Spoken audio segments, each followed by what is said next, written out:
অসমৰ কিছুমান ইউটিউবাৰ আৰু কুকুৰ একেই। কুকুৰে যেনেকৈ ভুকিলে বিস্কুট এটা দলি মাৰি দিলে কেলা মনে মনে থাকে, ঠিক তেনেকৈ অসমৰ কিছুমান ইউটিউবাৰে কিছুমান দলৰ এড নোপোৱাৰ ভয়ত মুখেৰে নামাতে।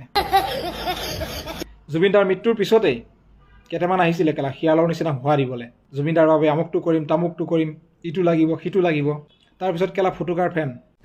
এতিয়া জুবিন দাৰ হৈ মাত মতাটো বাদেই দিয়া, সিহঁতৰ কেলা মানুহকেইটা দেখিবলৈ নাইকিয়া হ'ল। জুবিন দাৰ মৃত্যুৰ পিছতে সকলোৱে মাতিলে, সকলোৱে কান্দিলে, আৰু ইহঁতেও দেখাক দেখি আহিলে, কাৰণ ট্ৰেণ্ডিঙত যিহেতু থাকিব লাগিব। সিহঁতে জুবিন দাৰ মৃত্যুক ট্ৰেণ্ডিং বুলিয়ে ভাবি লৈছে, আৰু সেয়েহে আহিলে। আহি পেলাই জুবিন দাৰ হকে হকো নহকে এসোপা বকি মিলিয়ন হিচাপত ভিউজ কেইটামান ল'লে। ভিউজকেইটা লৈ কেলা মনে মনে বহি আছে, কাৰণ ইহঁতে ট্ৰেণ্ডিঙত চলা মানুহ। ট্ৰেণ্ডিঙৰ ভিডিঅ' হ'লেই হ'ল, যাব ভিডিঅ' বনাব, মিলিয়ন হিচাপত ভিউজ ল'ব আৰু কেলা ঘৰত বহি থাকিব। সঁচা কথা ক'বলৈ গ'লে কেলা উচুতাই জোল খোৱা মানুহ এই ইউটিউবাৰকেইটাই, কাৰণ সিহঁতি প্ৰথমতে কেলা উচুতাই দিলে মানুহক, বোলে আমি আমুকটো কৰিম তামুকটো কৰিম, জুবিন দাই ন্যায়ৰ বাবে এইখিনি কৰিম, তেনেকুৱা কৰিম বুলি কথাবিলাক কৈ মানুহবিলাকক কেলা ওপৰত উঠাই দিলে, আৰু মানুহবিলাক যেতিয়া ওপৰলৈ উঠি গ'ল ইহঁতি কেলা তললৈ নামি দিলে।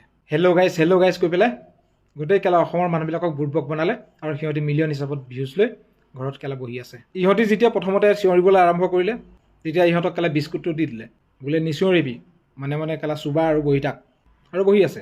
কাৰণ জানে এতিয়া যদি আকৌ ভুকে বিস্কুটটো নাপাব, আৰু সেই বিস্কুটটো নোপোৱাৰ আশাত ভুকিবলৈকে বাদ দিলে। আৰু ভুকিবলৈ বাদ নিদিব কিয়? কাৰণ ইহঁতে ডাঙৰ ডাঙৰ ইউটিউবাৰ, কোনোবা এটা দলৰ প্ৰমোশ্যন মাৰিবলৈ গ'লে 30,000 পৰা 40,000 টকা পায়। বেছিকৈ পায় যদিও নাজানো, অনুমানহে কৈছোঁ, কাৰণ ইহঁতে সিমানটোৱে চাৰ্জ কৰে। কলেজ এখনত যদি প্ৰমোশ্যন কৰিবলৈ যায় 30-40 হাজাৰ টকা, হোটেল এখন যদি প্ৰমোশ্যন কৰিবলৈ যায় 20-30 হাজাৰ টকা, আৰু সেই টকা লৈ পেলাই সিহঁতি প্ৰমোশ্যন কৰিব, কিন্তু কিহৰ? হোটেল, পলিটিক্স, জুৱা গেমৰ। কিন্তু ন্যায়ৰ বাবে সিহঁতি কেলৈ মাতিব? এবাৰ মাতিব, কাৰণ ট্ৰেণ্ডিঙত থাকিব লাগিব। অসমৰ ৰাইজে এই মানুহবিলাকক চিনি থোৱাটো উচিত, কাৰণ ইহঁতি কাৰোবাৰ ন্যায়ৰ বাবে মাত নামাতে, মাতিব ত'ত, পইচা য'ত, গৰুকেইটা কেলা।